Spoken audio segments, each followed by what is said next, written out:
अगर समझ से काम ना लिया जाए तो हर काम एक बोझ बन सकता है, लेकिन एक बुद्धिमान आदमी कठिन से कठिन काम को भी अपना ध्यान बना लेता है। आज की जो कहानी मैं आपको सुनाने वाला हूँ, उसमें आपको एक ऐसा अचूक तरीका मिलेगा जिससे आप किसी भी काम को बड़ी आसानी के साथ ध्यान में बदल सकते हैं। इससे पहले कि आप इस कहानी में खो जाएं, इस चैनल को सब्सक्राइब जरूर कर लें।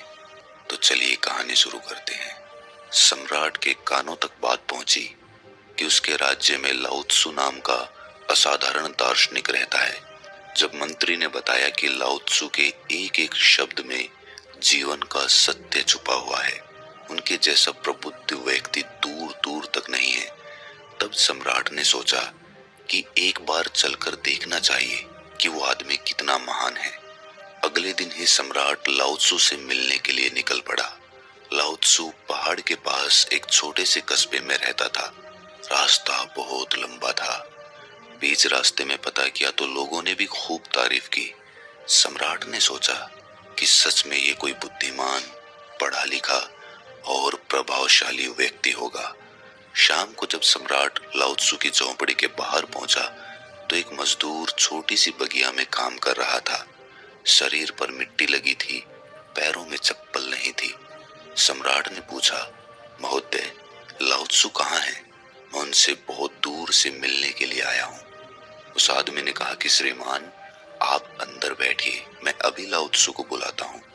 सम्राट अंदर बैठकर प्रतीक्षा करने लगा। थोड़ी देर में लाओ त्सु ने झोंपड़ी में आकर नमस्कार किया। सम्राट ने हैरान होकर कहा, अरे आप तो वही व्यक्ति हैं जो अभी बाहर थे। लाओ त्सु ने कहा कि कसूर माफ करें, मैं छोटा सा काम कर रहा था।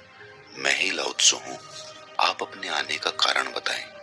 सम्राट ने कहा, मैंने सुना है कि आप जैसा असाधारण व्यक्ति राज्य में दूसरा कोई नहीं है, तो मैं आपसे मिलने के लिए चला आया। मैं आपसे आत्मज्ञान पर उपदेश चाहता हूँ, लेकिन मुझे माफ कीजिए, मैं देख रहा हूँ कि आपके पास ना तो कोई किताब है, ना कोई सिद्धि, ना कोई कला के संकेत दिखते हैं, लेकिन फिर भी आप बहुत शांत दिख रहे हैं। क्या मुझे आप अपना रहस्य बता सकते हैं? लाओ त्सु ने कहा कि सुबह का समय ठीक रहेगा, कल सूर्योदय होने से पहले आप मुझसे मिलिए। ये कहकर लाओ त्सु मौन हो गए। उस रात सम्राट को नींद नहीं आई। उसे कौतूहल था कि लाओ त्सु मुझे क्या बताने वाले हैं। अगले दिन सम्राट वहां पहुंचे तो लाओ त्सु बगीचे में खड़ा था। लाओ त्सु ने कहा, सम्राट, यहाँ आइए और इस जग से पौधे पर धीरे धीरे पानी डालिए। लाओ त्सु ने कहा कि ऐसा करते करते इन 15 पौधों पर पानी डालना, लेकिन पानी डालते समय तुम कुछ और मत करना, ना ही कुछ और सोचना। अपना ध्यान पानी और पौधे पर बनाए रखना।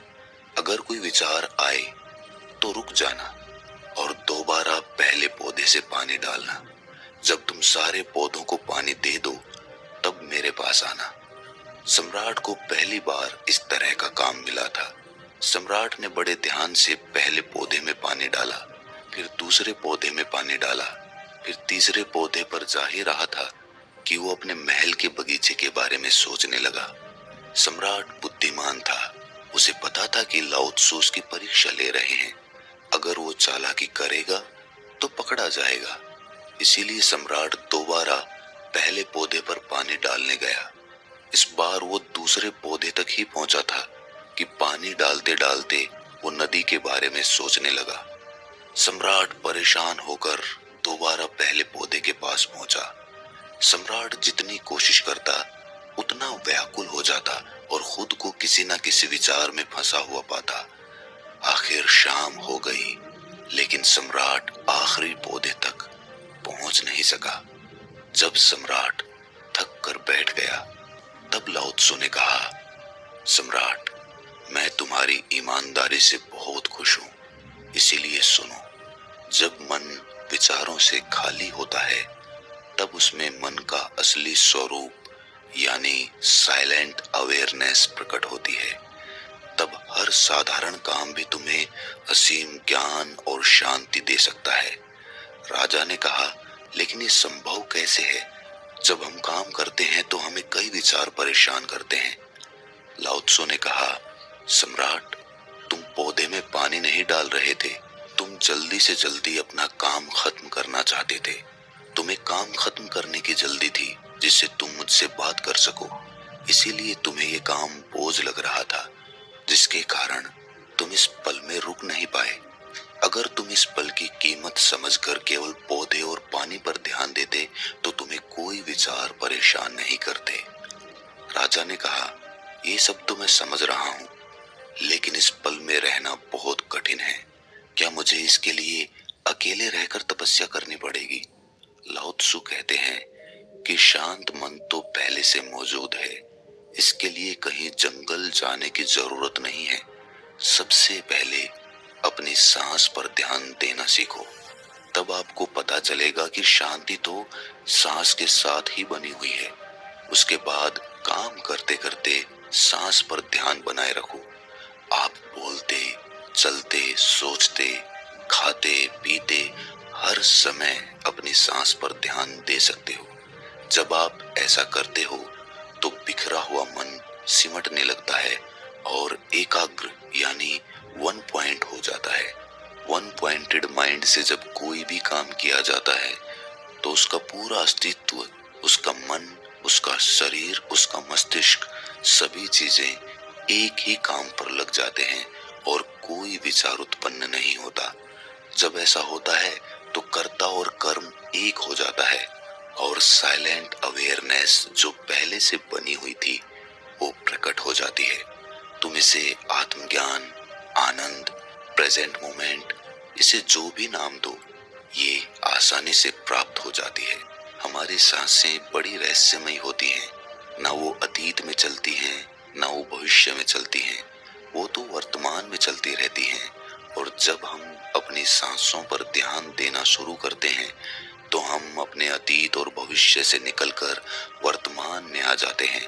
और जब हम वर्तमान में जीना सीखते हैं तो वर्तमान में कोई विचार नहीं होता, क्योंकि विचार सिर्फ भविष्य या अतीत के कारण पैदा होते हैं। लाओ त्सु कहते हैं कि जो मन मुश्किलों का विरोध नहीं करता, जो मन परेशानी से भागता नहीं है, केवल सचेत रहता है, वो मन हर परेशानी को पार कर जाता है। कभी काम को बोझ मानकर जल्दी जल्दी खत्म करने की कोशिश मत करना, क्योंकि इससे तनाव पैदा होता है। आप यहाँ नहीं बल्कि कहीं और होना चाहते हो। तनाव के कारण मन में विचार हावी होने लगते हैं और काम जो वर्तमान का दरवाजा था, वर्तमान में जीने की कला था, वो सच में बोझ लगने लगता है। इसकी जगह काम शुरू करने से पहले अपना ध्यान सांस पर ले आओ और फिर काम के दौरान भी ऐसा ही करो। सांस का ध्यान धीरे धीरे काम के ध्यान में बदल जाएगा। ये सुनकर सम्राट ने पूछा, लेकिन महोदय, हम एक साथ में दो काम कैसे कर सकते हैं? या तो मैं अपनी सांस पर ध्यान लगा सकता हूँ या मैं अपने काम पर ध्यान लगा सकता हूँ। अगर मैं अपनी सांस पर ध्यान लगाता हूँ तो मेरा काम पूरे तरीके से पूरा नहीं हो पाएगा, और अगर मैं पूरा ध्यान काम पर लगाता हूँ तो मैं सांसों पर ध्यान नहीं लगा पाऊंगा। क्या ऐसा नहीं हो सकता कि मैं सांसों की बजाय अपना पूरा ध्यान उस काम पर ही लगा दूं? इसका जवाब देते हुए लाओ त्सु ने कहा कि अभी तुम पौधों पर पानी डाल रहे थे, लेकिन फिर भी तुम्हारे मन में विचार आ जाते थे। तुम हर समय काम करते नहीं रह सकते, इसीलिए तुम्हें सांसों के ध्यान का अभ्यास करना होगा। सांसें तुम्हारी हर वक्त चलती हैं, लेकिन काम तुम हर समय नहीं करते हो। इसीलिए इस ध्यान को निरंतरता में अभ्यास करने के लिए मैंने तुम्हें सांसों का ध्यान बताया है। एक बार तुम्हारा मन एकाग्र हो गया, विचारों से खाली हो गया, उसमें कोई विरोधाभास नहीं रहा, फिर तुम जिस काम पर भी चाहोगे, जितनी देर के लिए भी चाहोगे, तुम्हारा ध्यान उस काम पर उतनी देर के लिए टिका रहेगा। उसमें कोई विचार नहीं आएंगे और उस काम को करने की गहराई भी बढ़ती चली जाएगी। वो काम अब बोझ नहीं बनेगा, बल्कि वो तुम्हारा ध्यान हो जाएगा। लेकिन इसके लिए तुम्हें संसार से बिल्कुल उलट चलना होगा। संसार में सब लोगों में एक दौड़ लगी होती है। हर कोई दूसरे आदमी से आगे निकलना चाहता है, उससे जल्दी अपना काम पूरा करना और जल्दी काम पूरा करने के लिए वो उस पल में या उस क्षण में ठहर नहीं पाता है और इसीलिए उस काम को वो अपना ध्यान नहीं बना पाता है। तुम हर पल में ठहरना सीखो, रुक जाओ, थम जाओ, धीरे धीरे सचेतावस्था के साथ, पूरे होश के साथ अपनी सांसों पर ध्यान लगाते हुए किसी काम को करते जाओ और धीरे धीरे तुम पाओगे कि तुम्हारा मन विचारों से खाली हो चुका है। अब तुम्हें वास्तविकता की झलक दिखाई देगी। तो दोस्तों, कैसी लगी ये कहानी आपको? कमेंट सेक्शन में जरूर